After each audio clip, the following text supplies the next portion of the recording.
मोदी जी की हत्या करना जरूरी है, ऐसा वो कर रहे हैं। ये काफी गंभीर मामला है और इस मामले में कम से कम रंधावा जी को फांसी की सजा होना चाहिए। नमस्कार, इन खबर राजस्थान में आपका स्वागत है। मैं हूं आपके साथ सत्येंद्र शर्मा। पीएम नरेंद्र मोदी के ऊपर विवादित बयान देने वाले सुखविंदर सिंह रंधावा के ऊपर विधायक दिलावर ने विवादित बयान दे दिया है। आपको बता दें कि विधायक मदन दिलावर ने प्रभारी सुखविंदर सिंह रंधावा को फांसी पर लटकाने की बात कह दी है। पूरा मामला यह है कि 13 मार्च को एक कार्यक्रम में कांग्रेस प्रभारी सुखविंदर सिंह रंधावा ने प्रधानमंत्री के ऊपर हमला बोलते हुए कहा था कि अडानी के ऊपर कार्रवाई करने से कुछ नहीं होगा, मोदी को मार दो, अगर मोदी नहीं रहेगा तो देश बच जाएगा। इसी मामले को लेकर के मदन दिलावर महावीर थाने में एफआईआर दर्ज कराने गए थे, लेकिन उनका एफआईआर दर्ज नहीं किया गया था।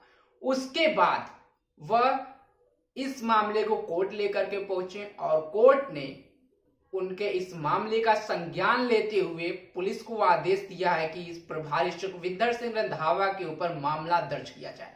उसके बाद अब उनके ऊपर मामला दर्ज किया गया है। कोर्ट के आदेश आने के बाद मदन दिलावर का तेवर बदला नजर आया और मीडिया से बातचीत करते हुए उन्होंने सीधे सुखविंदर सिंह रंधावा को फांसी लगाने की बात कर दी।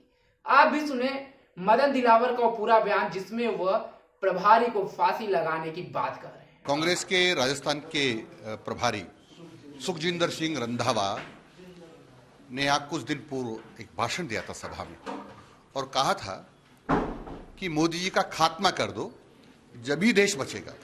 इस बात को उन्होंने 2 बार दोहराया कि देश को बचाना है तो मोदी जी का खात्मा करना जरूरी है, इनका खात्मा करो। यानी उनकी हत्या करने के लिए वो लोगों को उकसा रहे हैं। इस पर मुझे कष्ट हुआ। मैंने जाकर के कोटा, जहां मैं निवास करता हूं, महावीर नगर थाना अंतर्गत जाकर के एक एफआईआर दी। किस प्रकार से मोदी जी का खात्मा करने का षड्यंत्र हो रहा है। मेरी जो रिपोर्ट थी उसको दर्ज नहीं किया। मैंने वहाँ धरना दिया, फिर भी दर्ज नहीं किया। मैं एसपी से मिला, अपनी बात कही, लिखित में दिया, फिर भी उन्होंने दर्ज नहीं किया। तो मैं मजबूर होकर के माननीय न्यायालय की शरण मुझे लेना पड़ा। माननीय न्यायालय ने हमारी बात सुनकर के ये आदेश दिया है कि ये मुकदमा दर्ज किया जाए और दर्ज करके जांच रिपोर्ट अदालत में प्रस्तुत करें। ये आज फैसला माननीय न्यायालय ने सुनाया। क्या उन पर रिपोर्ट मामला दर्ज होगा, मुकदमा? माननीय न्यायालय की आदेश की तो पालना करनी चाहिए। माननीय न्यायालय के आदेश की पालना नहीं करेंगे तो पुनः हम माननीय न्यायालय से निवेदन करेंगे कि आपके आदेश की अवहेलना हो रही है। हम मानते हो बहुत बड़ा मामला था और उनमें सजा होनी चाहिए, क्या?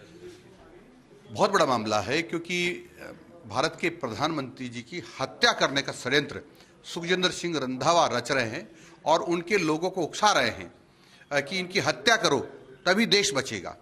यानी देश को बचाने के लिए उनका कहना है मोदी जी की हत्या करना जरूरी है, ऐसा वो कर रहे हैं। ये काफी गंभीर मामला है और इस मामले में कम से कम रंधावा जी को फांसी की सजा होना चाहिए, क्योंकि भारत के प्रधानमंत्री की यानी माननीय नरेंद्र जी मोदी की वो हत्या करने का षड्यंत्र रच रहे हैं। सुना आपने इनका पूरा बयान कि किस तरह से आक्रामक होकर के कांग्रेस प्रभारी को फांसी पर चढ़ाने की बात कर रहे हैं।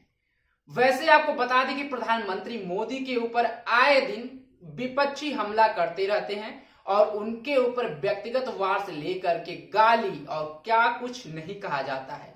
इसको लेकर के प्रधानमंत्री मोदी भी कई बार अपने जनसभाओं में लोगों से कांग्रेस के द्वारा दी गई गालियों का भी जिक्र किया है। अभी हालिया में संपन्न हुए कर्नाटक चुनाव में ही प्रधानमंत्री मोदी के ऊपर कांग्रेस अध्यक्ष मल्लिकार्जुन खड़गे का भी एक विवादित बयान काफी वायरल हुआ था। इसको लेकर के प्रधानमंत्री मोदी ने भी अपनी रैलियों में जिक्र किया था और साथ ही उन्होंने कहा था कि कांग्रेस का यह 91वां गाली है जो उन्होंने मुझको दिया है। अब देखना यह होगा कि कांग्रेस प्रभारी सुखविंदर सिंह रंधावा के ऊपर कोर्ट क्या फैसला सुनाती है। राजस्थान से जुड़ी तमाम खबरों की जानकारी के लिए बने रहे हमारे साथ और देखते रहे इन खबर राजस्थान। नमस्कार।